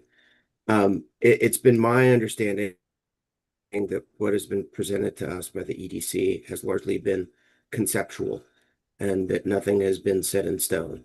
And I was curious as to whether or not you've had an opportunity to present these alternative plans to the EDC, and if you've received any feedback on that, because I think it would behoove the EDC to receive expert plans like this and take them under consideration, particularly if things are still just conceptual, largely speaking. Thank you. No, I'm a community organizing local guy for all my life. So I thought the first stop was to come to the community board and say, does this make sense to you? Before we, as the city club, we're going to bring it to the Hudson River Park Advisory Council on June 9th. And I'm almost positive we'll get their support because it preserves the park. It doesn't landfill the estuary. So I'm taking it slowly. First, come to the local community. What do you think? Does this make sense? Are we barking up the wrong tree? If you think this makes sense, then we will take it to the advisory council, as Leslie said at our last meeting. The big problem is there's no plan B. Well, if the advisory council says this should be considered, they'll bring that to the board of the trust.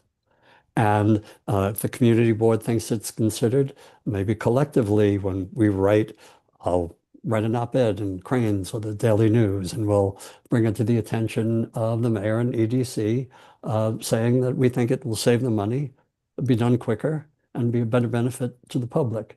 But I think it behooves us to ensure that it makes sense for you before we begin that process. So you're the first step. Thank you. To clarify one thing with the pier lengths, so you would be platforming over from the bulkhead another about 100 feet, and then extending the current piers another 100 feet. Does that 100 feet? What we're basically doing is taking Pier 90 and turning it flat against the shore so it's the same water coverage. Pier 90 is sticking out here, but Pier 90 would be sticking out against the shoreline. And then the extension of the piers is only required if we need 8,000 passenger ships. If there's a decision that we don't need 8,000 passenger ships, then regular ships could fit there with no problem. Yeah. Let me just As add they something. do now.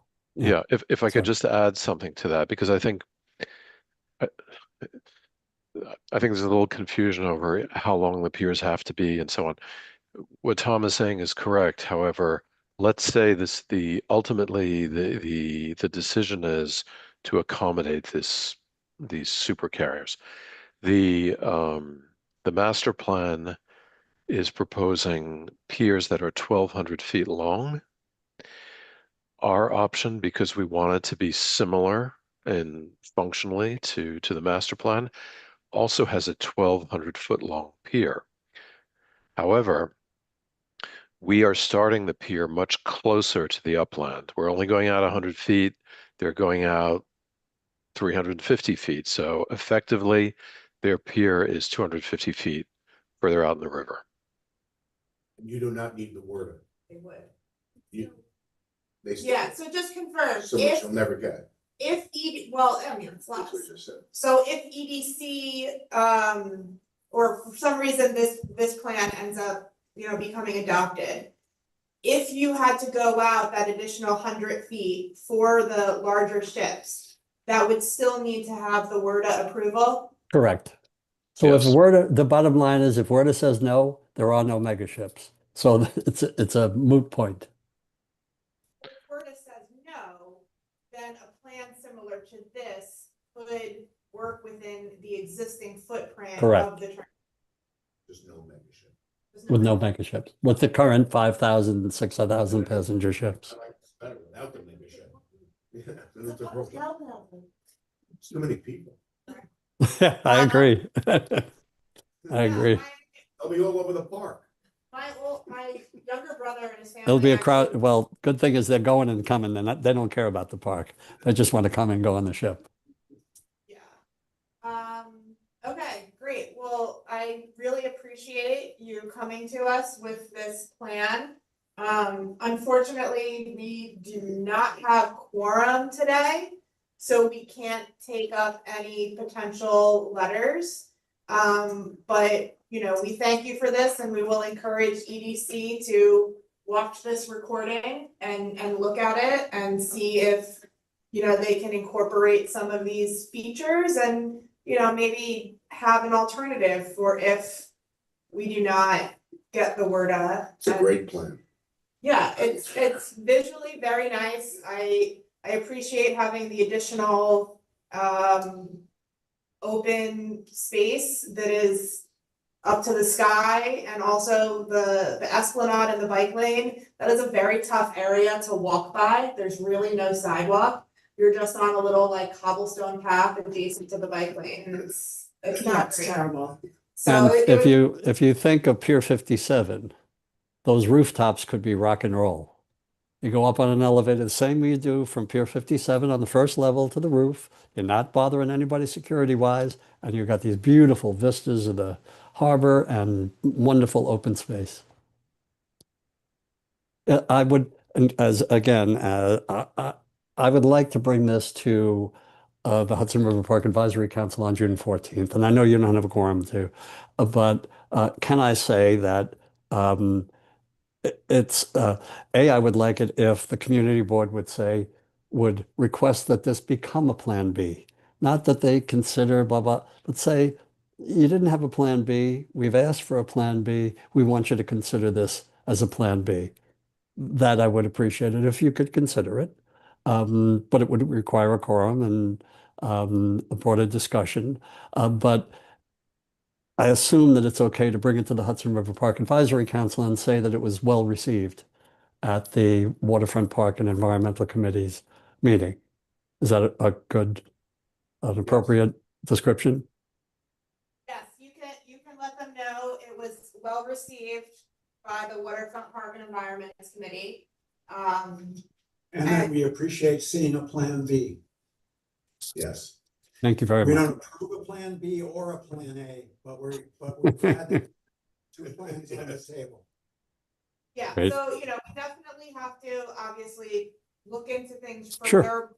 If we were to ever to do any type of letter of support, but we appreciate the work and effort that went into this, and we think it is something that is worth continuing to discuss and getting all the stakeholders together to, have alternative plans, because you never know what's gonna happen with this process. And currently Pier 90 has been condemned, so there is only one working pier at a cruise terminal that once had 3 piers. Well, and Philadelphia just announced last month that cruise ships are coming to Philadelphia for the first time in 15 years. And MSC, which was going to dock at Pier 90 and announced it was coming into the city in 2022, just announced they're leaving the city. So much for economic development. Excuse me. Well, I want to hit one horse that may be dead. Sure. You said that your plan would also, if the 8,000 passenger ships were to come into port, require excursion into the Correct. Is there a way of thinking of it so you could move the whole thing still a further 100 feet in so that wouldn't be required? Or is that really? But would you be willing to do without a park? No, I wouldn't be willing. Okay, so it's either we only go 98 feet out if we have to and settle it where it is and have smaller ships, or we go 340 feet out if the big guys are coming in and EDC moves forward with its plan. Didn't you move Pier 90, one of the piers parallel to the shore, and isn't that already a moving of the shore further out? Can you move it further back? This may not be the place for this discussion. No, but it would be impossible. Wish that we could. I mean, that's why it's so narrow there to begin with. They had to dig out the waterfront. You see where Pier 94 comes out further? They had to dig that out of the city to get the big ships in there when it was the Queen Mary and those guys. So that's already been done, gouging it out of the city. What we're saying is we should make a little more public space for the people who live there. You guys got shortchanged in this park, excuse me. We fought for you for 40 years, but you really got the short end of the stick. And this is an opportunity to, as they say, don't get mad, get even. Excuse me. Okay. Sorry to take up so much time. And thank you for your attention. Appreciate it. Of Hudson River Park space. It took us until, Pier 97 took forever to develop. Yeah. And then Pier 84 was really the only park pier we had. Truly, Yep. in Hell's Kitchen. And that was Friends of Pier 84 pushing very hard, or it wouldn't have been there then. Great. All right. Ka- Katie. Thank you. Sorry, just a quick point of order. How short are we of quorum? Hi, Siri. Jeffy, flip over. Fix your camera so we can see your face. Yeah. Can you see me? Half-ass. Half of you. Well, that's all right. That's okay, just get the question. How short are we of quorum? 2. So it wouldn't even matter if you were here. It's all right. Okay. All right. I was gonna say I'd come up because this is an important issue that I would like to see move forward. Thank you very Yeah. much. Yeah. We can discuss it at exec and, figure out how to move forward, but, it's a long process, so this gets the ball rolling. The Hudson River Park Advisory Council moves it further, combo with EDC, so, this is a good starting point regardless of whether or not we can write anything. And we needed one more person here, Jeffrey, before we called you in, and we had that discussion earlier.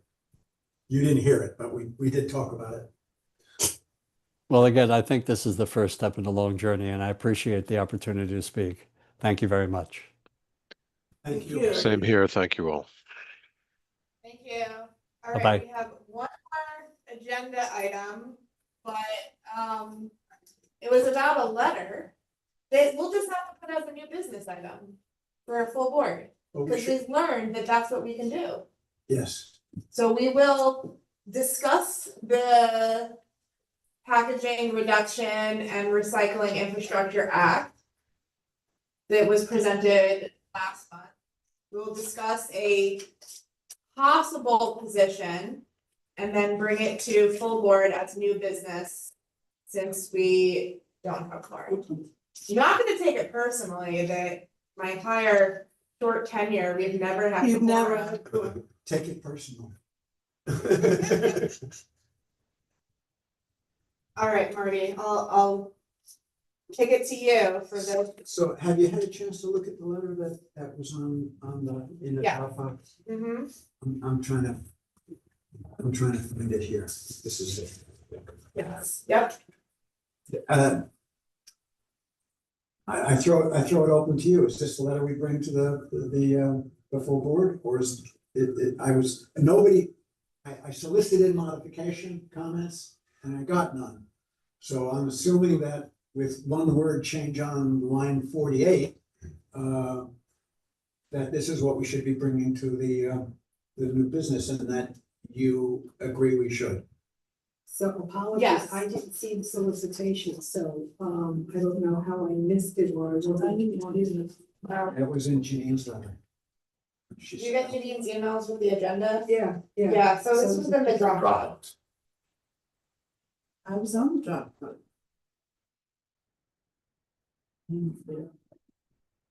So essentially, The reason, what we did last month is listen to a presentation about these bills. And we were asked to approve a resolution, which is not written community board for style. We were asked to approve a resolution that none of us had seen. So I took that resolution home and put it through the pencil sharpener to produce a letter that's more or less in community board for style. And I hoped that we would have this discussion with you all having had taken a look at it. It's not something that you can well read in a short half a second. It basically supports the bill that you said was word salad. yeah, so basically, they've been trying to do this for a few years now. It either gets halfway through the legislature or gets totally through, but then it never, the governor doesn't sign it, or time runs out, and even now, time may run out. They're not gonna have a lot of time. But there is a lot more momentum right now because of the governor's rollback of some of the climate law legislation.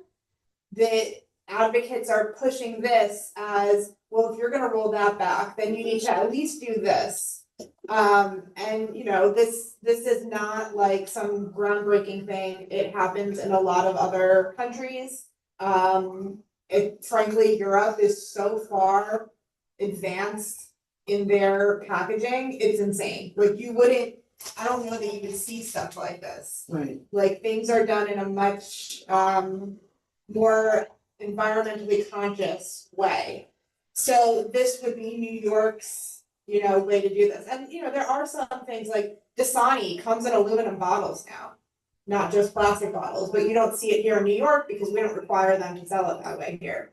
But in other, like I think California, Hawaii, you see it in the aluminum bottles. So it's along those lines. And I think, generally, the letter is just basically reiterating the point of the legislation and that we support this legislation, which is in line with us being an environmental committee. And my firsthand experience picking up trash on the streets of this district for 5 years, it's a lot of food packaging, a lot of snacks.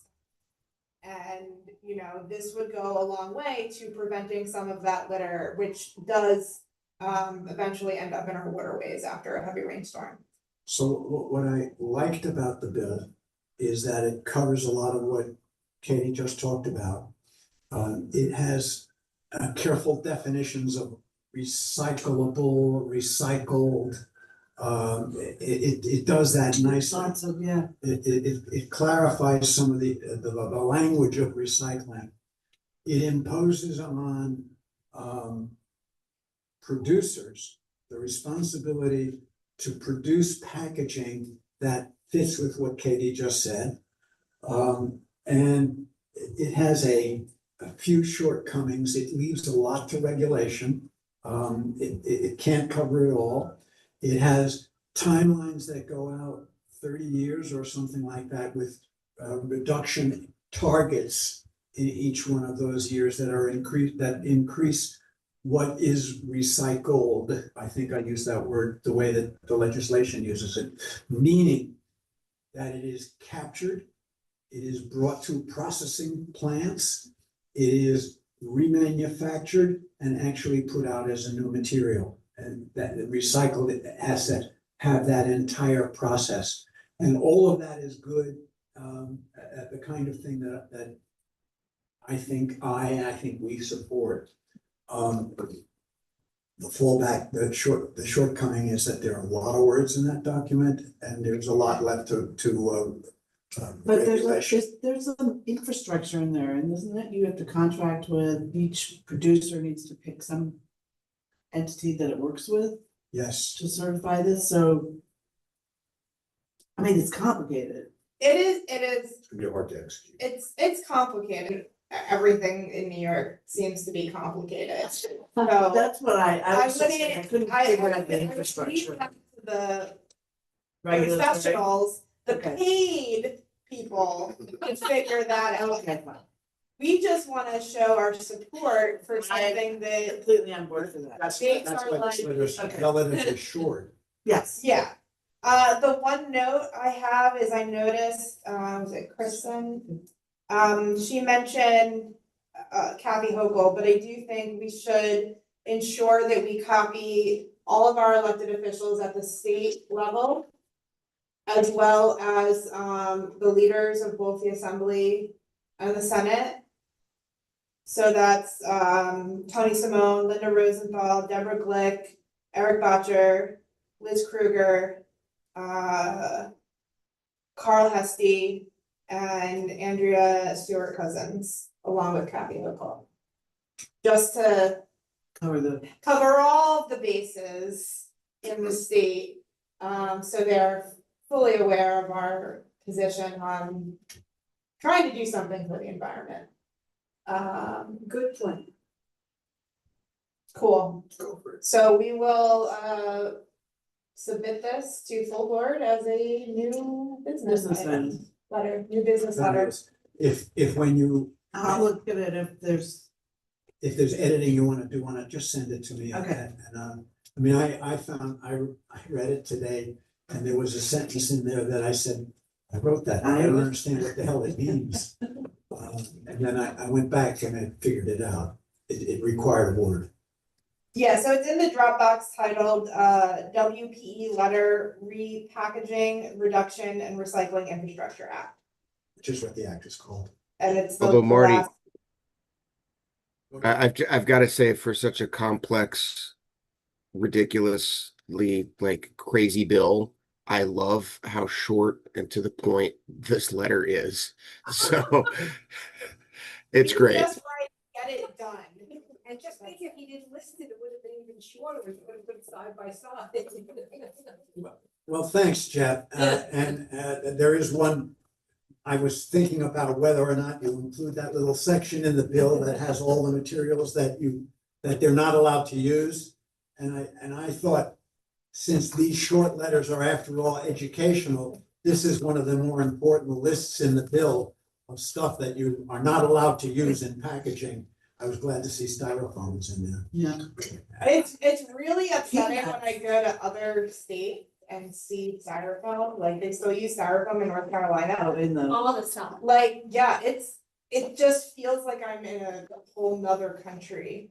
And I get pissed off when I'm in a supermarket and I pick up something that I want packaged in polystyrene, which is a neighbor of styrofoam. Yeah.